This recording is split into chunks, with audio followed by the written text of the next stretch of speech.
gotta see.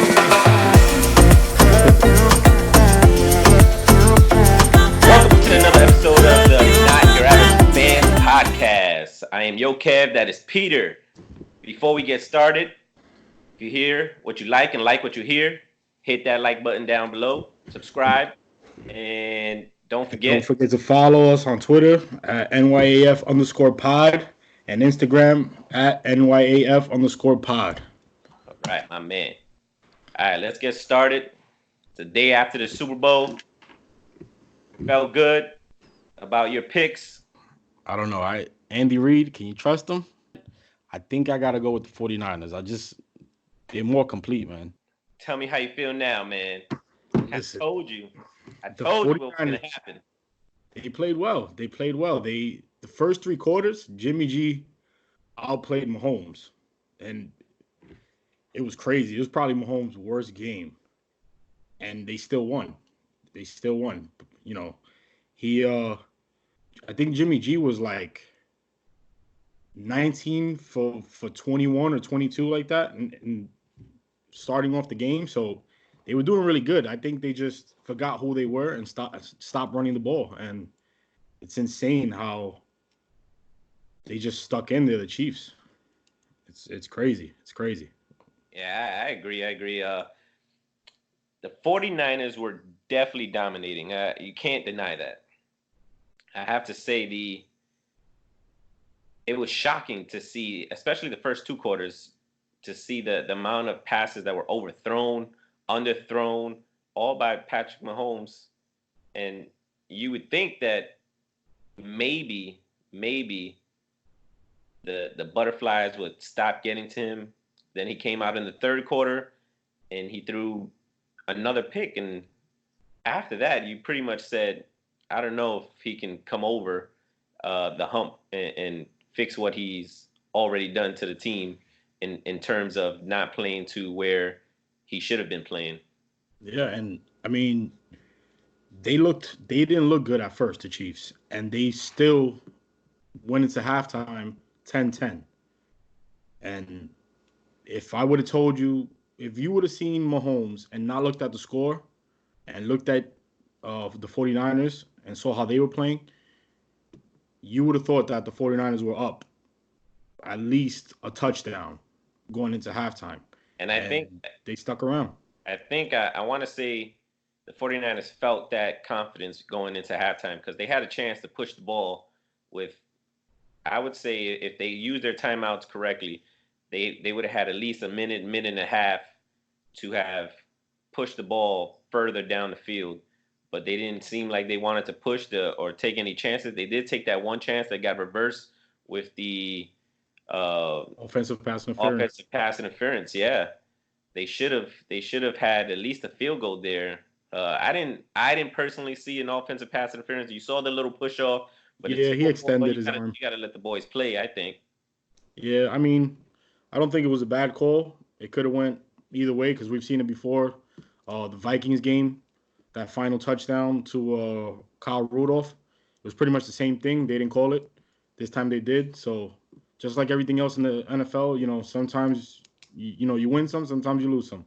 Yeah, I think that they took that chance and they said, you know what, we didn't get that. We don't want to take any more chances, and they took their tie game and their dominance to the half. And I think that if they would have pushed it and maybe got a field goal or possibly more, I think the pressure would have been on the Chiefs to play differently in the second half. And I don't think that that happened. I think the Chiefs went in also confident, saying we're still in the game, boys, and let's go out and finish this. Yeah, I mean, the Chiefs trailed every game in these playoffs by at least 10 points at some point in each game and came back and won every single one. Which is a crazy stat. That is ridiculous. Yeah, I mean, you can't do that without a great quarterback. And Mahomes showed that even though he started off really slow, he had that it factor late in the game. And Jimmy G didn't. You can see, I mean, he was pressured, but he wasn't wasn't making the throws that he had to make. And I think that not using their timeouts before halftime, not being aggressive, you saw the Chiefs going for it on fourth down. I think they Right. went for it on fourth down 3 times. I think the 49ers only did it once. Why aren't you using your timeouts? You have 3 timeouts left. You let the clock run down till about, I think it was like 30 seconds or something like that, right before halftime. Get a field goal out of it. Get something. And I think they were scared. Like we said in our last episode, they didn't want Jimmy G to throw the ball. The 49ers did not want him to throw the ball. And even if you didn't want to throw the ball, they were averaging about 6 yards a rush. So if you average 6 yards a rush, you only need 10 yards for first down. Feed the boys the ball. I mean, they were running it with Deebo Samuel. He was running it probably better than anybody. If they would have won and they would have kept that momentum going, he might have been the MVP. And you were hoping that you would have had that MVP. We'll get to the MVP later because I can bring up a clip of the person I thought was going to win the MVP, but we'll get to that later. I do want to talk about the fourth quarter. So with 11:57 on the clock in the fourth quarter, the Niners get the ball back. Pat Mahomes throws a crucial interception. 49ers get the ball back with a 10-point lead, and I think everything changes then.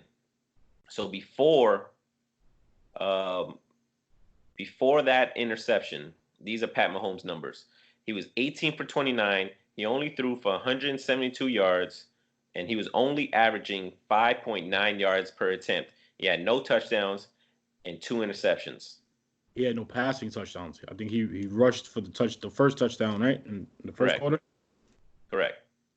So he had no touchdown, 2 interceptions, no throwing touchdowns. After that interception, he was 8 for 13 for 114 yards. He was averaging 8.8 yards per attempt. He threw 2 touchdowns, no interceptions. Yeah, I mean he was on fire. He was locked in. At one point, he just said, "That's it.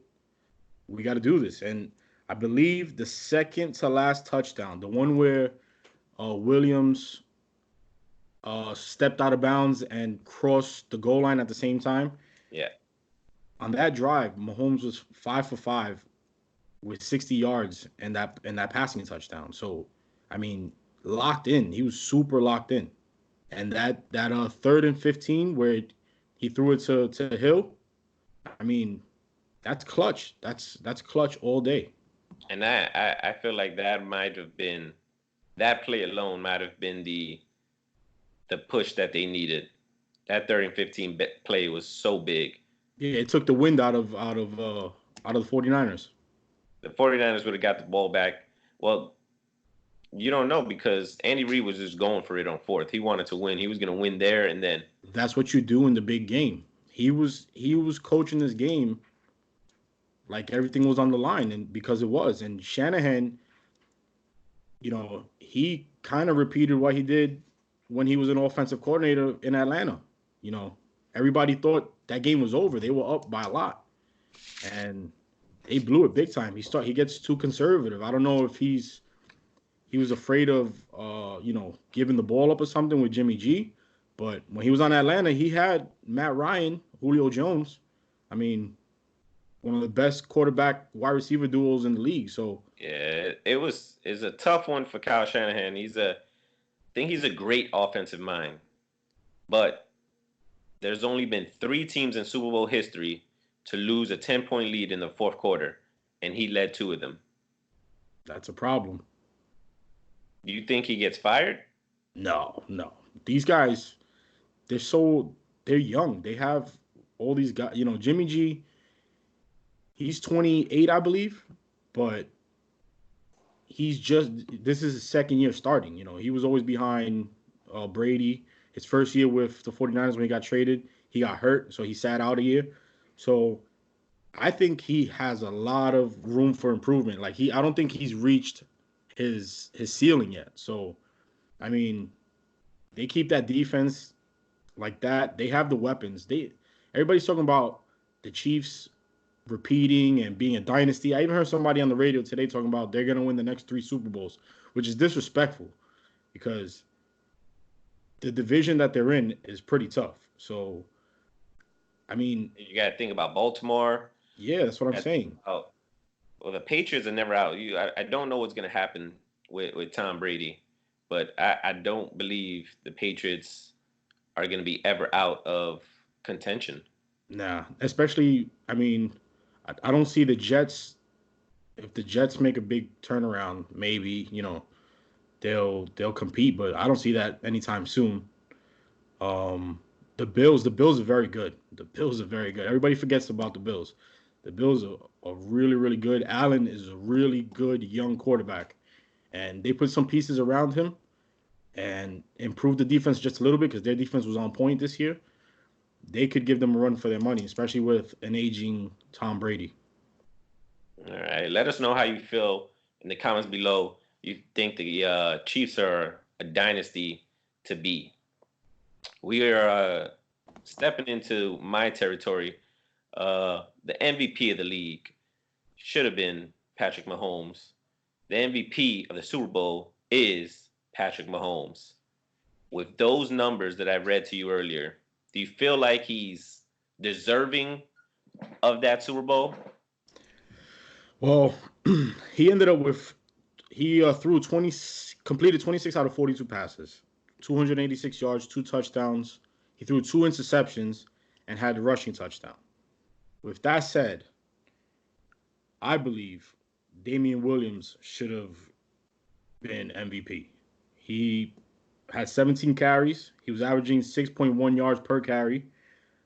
17 carries for 104 yards, 1 rushing touchdown. He had 4 receptions for 29 yards and a receiving touchdown. So, and that last run, I think it was 31 yards or something like that. 38. He iced the game right there.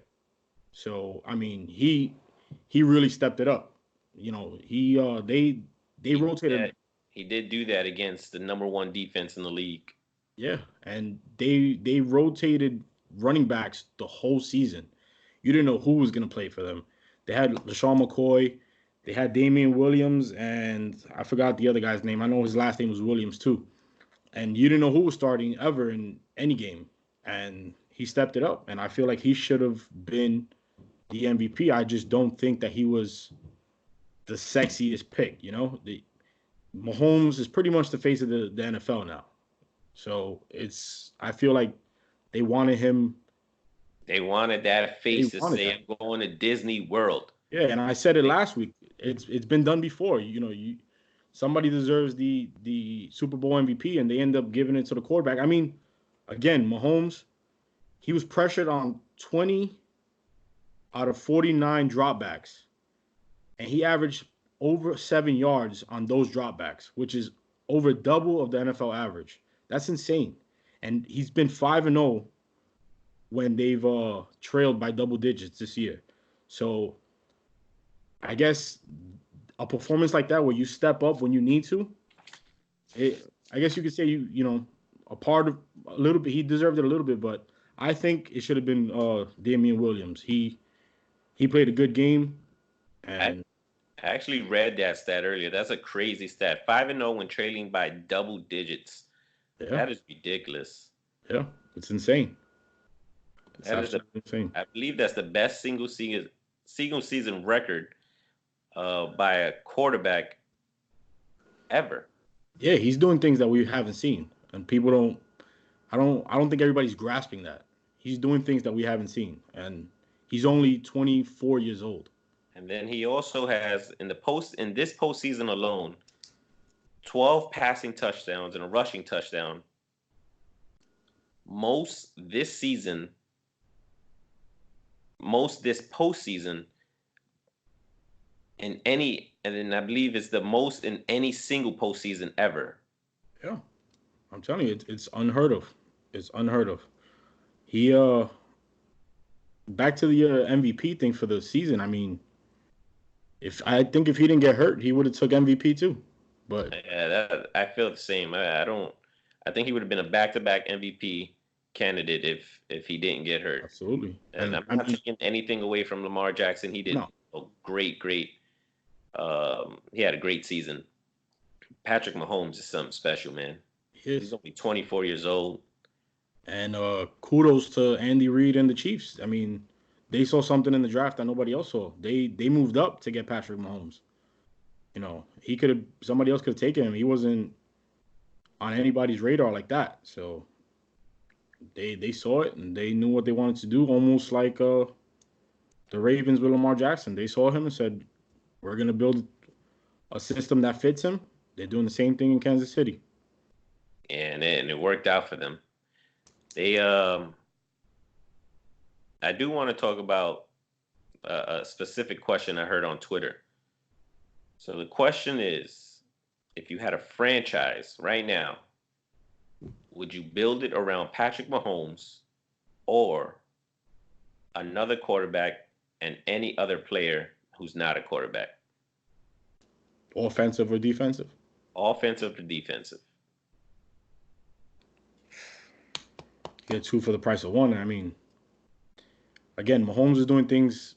You already see Patrick Mahomes at the age of 24 already brought that city a ring. Yeah, but he has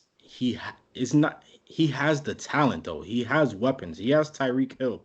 He has Travis Kelce, which I wanted to bring that up too, because he might be the best tight end in the league. I know Kittle is good. You got a couple other ones, but Travis Kelce is something special. And, you know, you got Hill, you got McCole Hardman on the other side. So you got two guys that are probably top 5 fastest guys in the league on either side of him with the arm that he has. So, I mean, I'd like to have maybe Christian McCaffrey and I'd take Russell Wilson and put them together. Oh, interesting. You went with 2 offensive players. Yeah, I mean, I thought about the defense, but one defensive player, you know, could change a lot, man. It's true. I mean, look at Bosa. Bosa had a good game. If I had the choice, I would also go with Russell Wilson, only because I would choose 2 over 1. So the way the question was brought up is Mahomes or 2 other players, 1 quarterback and anybody else. So I would go with Russell Wilson, and I would go with like a Khalil Mack. Hey, that's a good pick. Joey Bosa, Nick Bosa. Of like defensive players. Nick Bosa is still young, but I would rather the Khalil Macks of the world or the Aaron Donalds of the world. Listen, Nick Bosa is young. He had 12 quarterback pressures yesterday. 12. That is a bad man. 12 quarterback pressures. He had a strip sack. He had 5 tackles, 1 strip sack, 1 pass deflection. I forgot he had a sack. That was Bosa. And he would have got it if it didn't. I think it hit off his leg or something. He would have recovered it. He is really good. I think he's better than his brother Joey, and Joey Bosa is really good. They're both elite athletes. But Khalil Mack, I think, is the best defensive player in the league right now. So I couldn't disagree with you if you took Russell and Khalil. Do you feel like Mahomes is the best quarterback in the league right now? Yeah. Who else? I mean, for some reason I keep turning to, I think Russell Wilson, man. He keeps surprising everyone every year. He's so good. And Aaron Rodgers, as long as Aaron Rodgers is playing, I just feel like he doesn't get the help. They haven't put any kind of team around him. That's always the excuse with Aaron Rodgers, though. I mean, have you seen the things that man does? He's great. But yeah, I think Russell Wilson gives Mahomes a run for his money, but what you get out of Mahomes game in and game out is unbelievable. And Russell Wilson, sometimes he has an off day, and it doesn't seem like Mahomes has any off days. So I think Mahomes is the best quarterback in the league right now. And you know what I noticed? I don't know if you noticed this. Watching Jimmy G yesterday, he doesn't call any audibles. I I don't really pay. I would have to look at the tape. I don't see him. I didn't see him call any audibles at the line like throughout the playoffs. He's not changing any plays. It's just I guess he's trusting Kyle Shanahan, Well, which is what fine. plays do you need to what plays do you need to change if it's run left, run right? That's true. I mean, He's throwing less. I mean, yesterday was probably the most he's thrown in the entire playoffs. I through think. 31 passes. Right. So 31 passes. He only had 219 what do you yards. need to check down for? What do you need to audible for if the play calls run? Yeah. You think? Let me ask you this: You think the Chiefs won the Super Bowl, or you think the 49ers lost the Super Bowl? Oh man, that's the argument going around Twitter.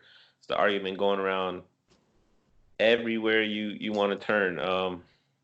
That's so tough. You don't want to take the win away from the Chiefs, but I feel like I just feel like San Francisco blew that one. The time management, the between trying to score in this before halftime, I feel like they should have pushed 11. Like I said, what was it? 11 minutes and 57 seconds left. You have the ball. Pat Mahomes just threw his second into, and you did nothing. You did nothing. Couldn't Yeah. run the clock down. You threw the the infamous well, it's going to be the infamous two passes on second and third down instead of running the ball. Yep. When you're averaging 6-7 yards a carry, you stop the clock because it was incomplete passes. I agree. I mean, when the uh, when the 49ers got that interception, I think it was Mahomes' second interception. You're like, okay, they get a couple first downs, maybe score. The game's pretty much over. They get the interception and they go 3-and-out. Yep. They didn't even get one first down. I think it was like they took like 30 seconds off the clock, if that, and just gave them the ball right back. And I think that right there was like the gut punch where it was like, there's nothing we can do now. There's nothing we can do. It was surprising. It was surprising because their backbone was running the ball. Even if you went 3-and-out, if you run the ball 3 times, that's 40 seconds between plays. And Yeah. that's not including the actual play, running the play. So you're running the ball at least a minute a play. You have to run the ball. Yeah. Eat They the clock. they went away from what they were, and that was a smash mouth team. You run the ball on offense, and you play defense. Good defense, great defense, like they played all year.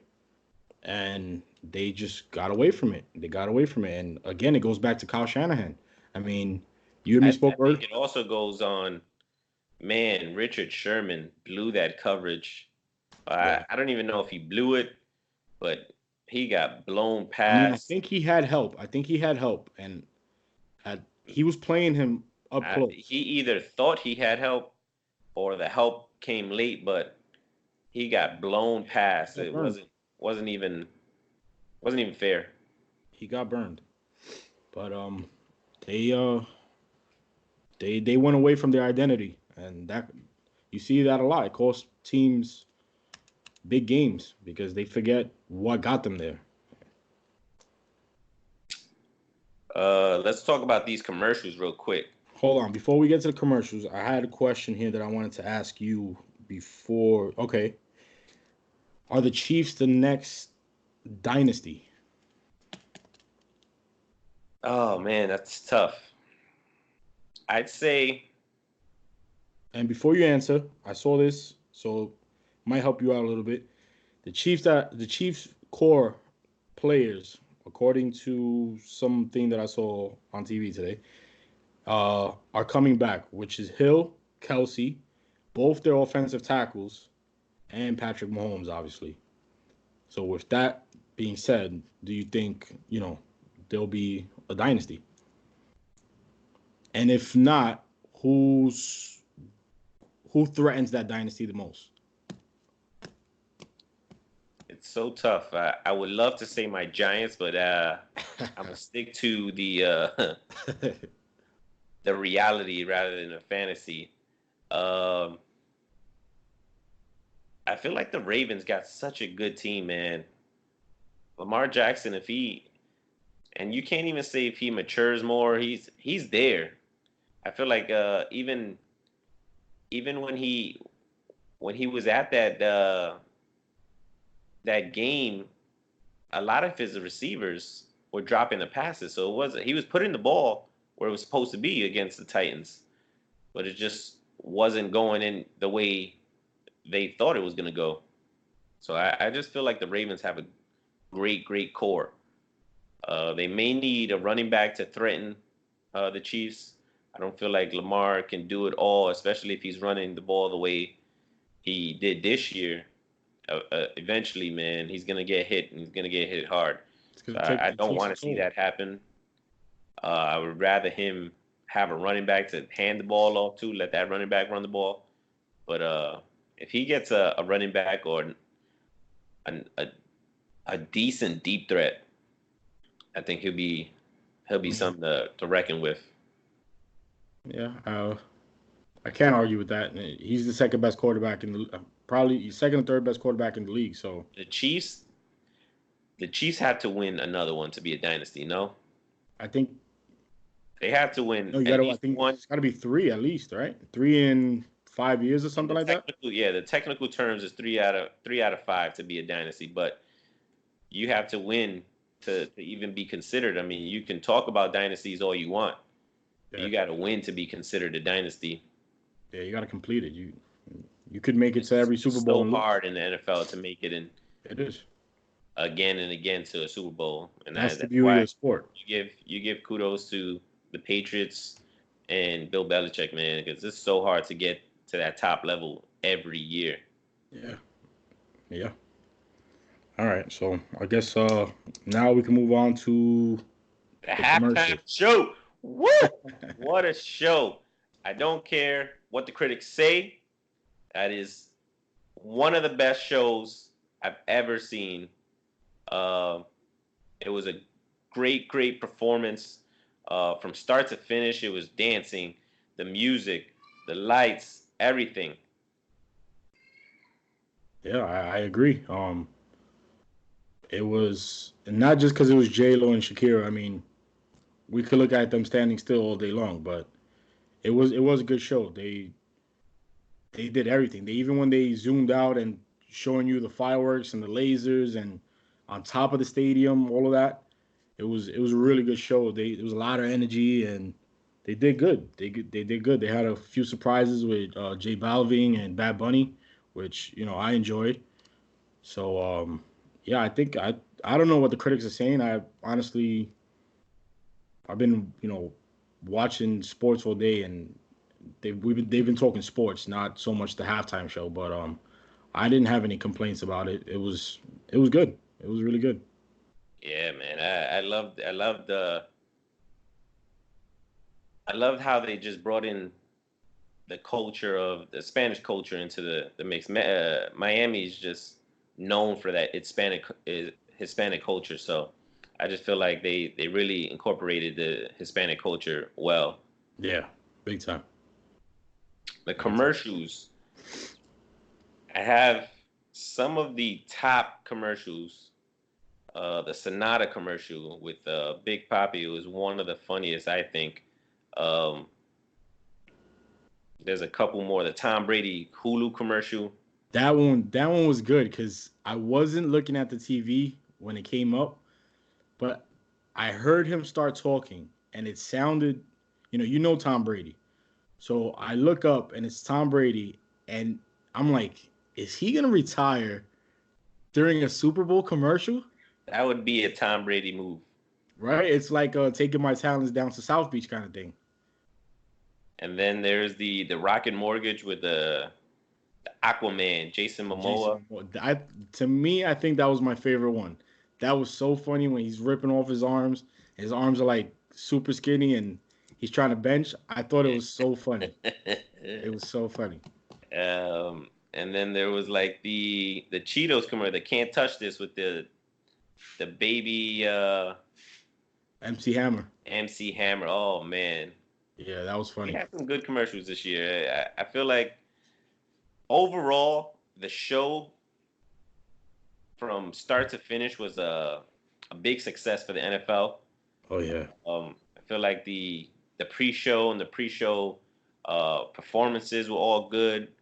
I love the way they started the show with the commercial going into a live with the kids running out. Yeah, that was really good too. That was really good. That was NFL 100. Good for the NFL, but great marketing because I tell you this, there was kids at the Super Bowl party that I was at were hyped because they were kids on the field and they wanted to know how they get on the field. I feel like it was great marketing from the NFL, man. They're reaching out. They're doing what the MLB struggles to do year in and year out, which is attract the young audience, and which is crazy because if you think about it, it's kind of a limbo because you have the MLB where parents want their kids to play, but the kids don't want to play that quote unquote boring sport because it's slow. It's slow paced. Slow. And the kids love football. Flag football leagues are always filled every year. Mm-hmm. But parents are just not wanting their kids to play tackle because of the health risks that come along with it. It's dangerous. It's definitely dangerous. I got 3 boys myself, and I think about it all the time. I want to put them in football, and I know the risks, and I grew up playing sports, so it's pretty much their choice. I wouldn't stop them from wanting to play, but I'm not gonna force them to play either. So, it's you. I get where parents are coming from, but the NFL did it right. They touched that. Even if it was a handful of young kids that saw that, like you said, and now they want to be those kids that are on that field. MLB struggles to do that all the time, and it was great. They did great, like you said, from start to finish. Even though the commercials I feel were a little lackluster, like they weren't all that good. The Tide commercial, with the later, is it later yet? Yeah, that was a little corny, and they kind of were like. See, we have two different types of humors because I thought that was great. He just kept coming back. Is it later yet? Especially right after it aired, and then they had the Masked Singer, and he said, "Oh, did you say later?" Yeah. So I think they incorporated all their commercials well. Yeah, I mean, I wasn't. I liked that actor that was in that commercial, but I just didn't. It kind of dragged on a little bit. To me, the funniest part was pretty much when it ended, when he shows her that the stain is gone, and then she goes and dirties his sweater that he has on. I thought that was probably the best part of the whole, situation that they were dragging on. But it was they did good. They did good, and you think that had anything to do with Rock Nation, being in charge of entertainment this year? I think it was a step in the right direction. They had DJ Khaled there today. They had DJ Khaled during the pre-show. They had Pitbull during the pre-show. Yeah, he has to be in. It's Miami. So I think they incorporated music, and Rock Nation did what they were meant to do, was get the right people in at the right times, I think. Yeah, I saw on Twitter that they even have what's that called? Like a video, almost like you could follow like you could follow the whole process from beginning to end. And I think that's the first time they do that. So Yeah, that's pretty cool. there's NFL always seems to do things right when it comes to presentation and stuff like that. So kudos to them. They did good. Yeah, let us know in the comments how you feel the whole show overall went. If you liked it, if you disliked it, let us know. Um, if you think Mahomes is the MVP, should have been the MVP. How was the halftime show for you? All down in the comments below.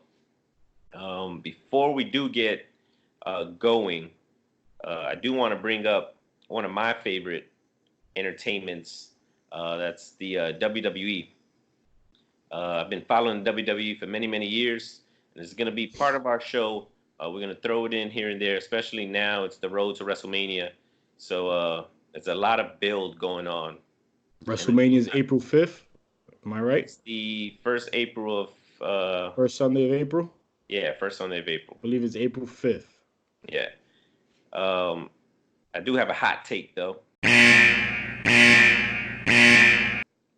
After tonight's show. So, Charlotte Flair, daughter of Ric Flair, won the Women's Royal Rumble, and she gets a chance to fight any champion she wants. It looks like what they're doing is building up a fight between Rhea Ripley, who is the NXT champion, and Charlotte Flair. Here's how I feel about that. Real quick. I personally think it's a waste of a Royal Rumble winner. They could have built that match without Charlotte ever winning the Royal Rumble. Here's why I think that. Charlotte goes out, wins the Royal Rumble. She gets that opportunity of a lifetime to face any champion she wants. You're telling me she's going to waste that opportunity to face the NXT champion, which for many, many years has been the developmental league for the WWE. It's the minors. The minor leagues, right. Why would you say, okay, let me waste my Royal Rumble cash in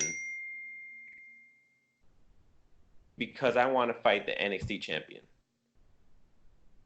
How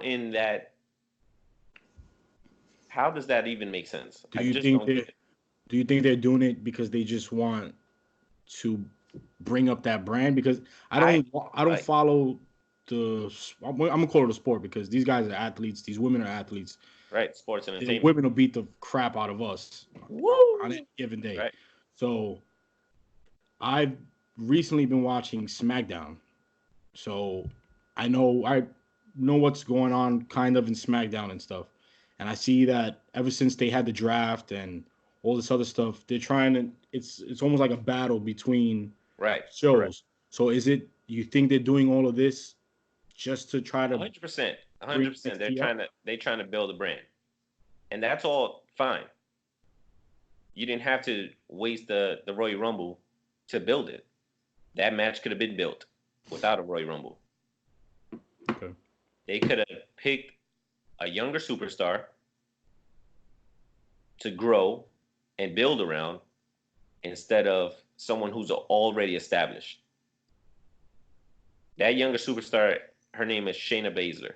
She's one of the greatest female wrestlers I've ever seen. She has everything. She reminds me of a mix between Lita.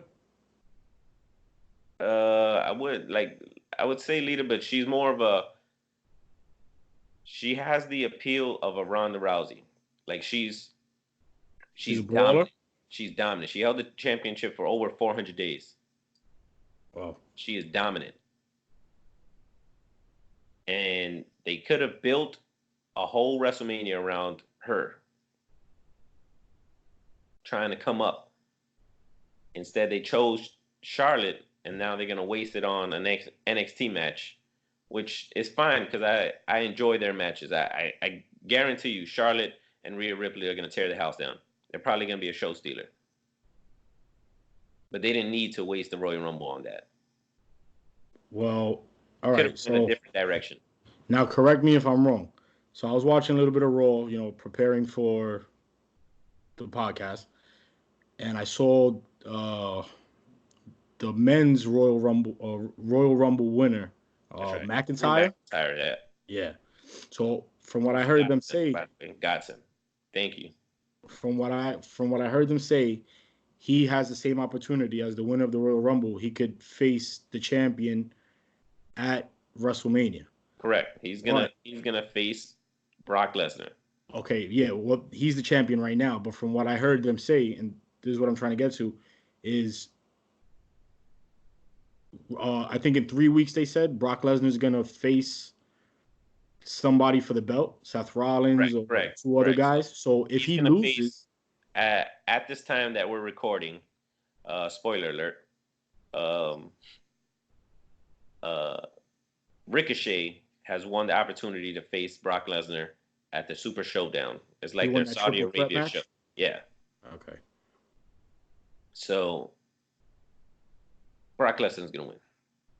I'm letting you know now. So you think no matter what, it's gonna be Brock Lesnar?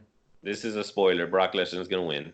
All right. So now, whether it be by pin or by disqualification, or he keeps the belt, it's gonna be Brock Lesnar versus Drew McIntyre at WrestleMania. Okay. So now the reason I brought that up, it wasn't to move away from the women. It's, can that happen with the women? Is it possible that the champion, whoever that may be, lose to somebody before WrestleMania, and maybe it's not that matchup that they're building up to? It's possible, but it's not going to happen. Vince McMahon, he knows what he's doing. He's been doing it for years. He's good at what he does. The wrestling universe, the wrestling world, they can catch on to cues, and like this has been rumored for a while. So that it's been rumored that Rhea Ripley is gonna go after Charlotte Flair, and it's good. Rhea Ripley is only a 23-year-old promising champion, man, and I don't want to take anything away from her. I just don't think it would have been. It's what it's hyped to be with the Royal Rumble. It could have been built a different way. So you think Rhea Ripley at WrestleMania will win the title? It's tough because if Charlotte wins, she's gonna have to go down to NXT. So that's what I'm not trying to mess up anybody's thoughts or opinions, but if Charlotte wins, she's gonna go to NXT for about a month. She's gonna lose to somebody, probably Rhea Ripley again, and it'd be Rhea regains her title. But it's just a month of nonsense because Charlotte's not going to stay in NXT. She's going to end up losing the belt regardless and going back to the main roster. So I just think it should have been built a different way. It's my opinion. Well, we're gonna follow up towards the end of the week, our next episode.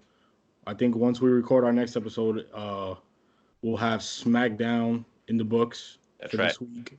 And also NXT? NXT, right? And the NBA trade deadline is Thursday, so we're gonna see talking about that teams.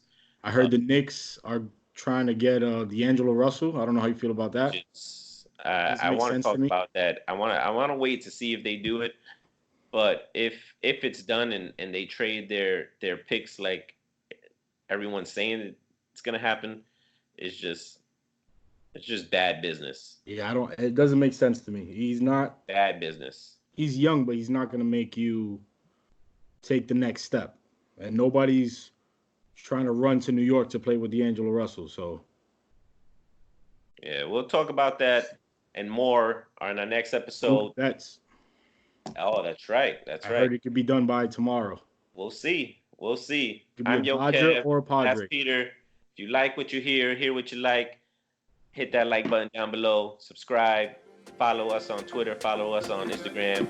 We out. NYAF Podcast. Peace out.